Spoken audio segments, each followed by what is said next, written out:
St. Louis County Police have taken over the investigation of a shooting by a Ferguson police officer that left a teenager dead. It happened at the Canfield Green apartment complex in Ferguson. For a second night of unrest with the death of Michael Brown. Oh, God. Police in riot.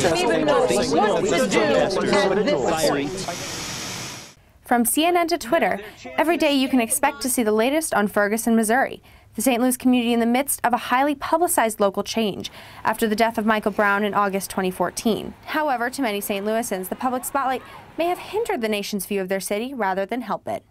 When you look at national media, it shows that as it's, the entire city's burning down. So it sucks that that's the national view of it.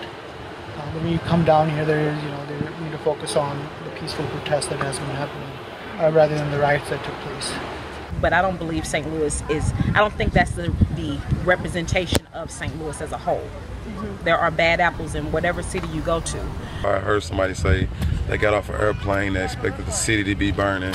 It's not. You're not going to find the city burning. You may go to Ferguson, and from here to the front of that building, it's chaos. But you got to fill that with something positive. And if you don't, you're just opening yourself up to eat the wrong thing and put it back out.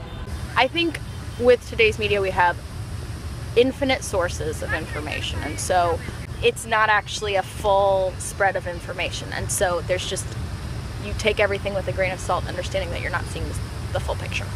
Ferguson is complicated. You have to consider the historical context of the St. Louis area. WGRZ TV reporter Danny Spiewak was able to connect his hometown of St. Louis to Buffalo, New York from behind a journalistic lens.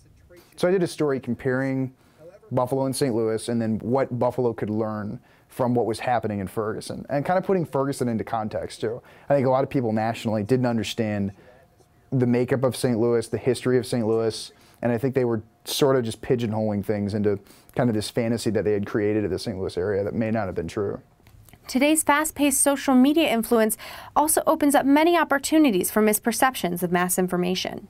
Anyone on Twitter can say anything, and if it gets retweeted enough times, it becomes fact, even if it's not.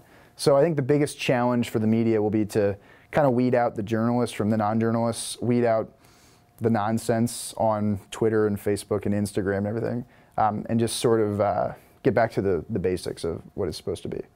Despite a time of social adversity and national attention, there's one theme that resonates loud and clear within the St. Louis community. St. Louis is home for me, I know that much. It has that really homey thing that just kind of anchors people, for better or worse.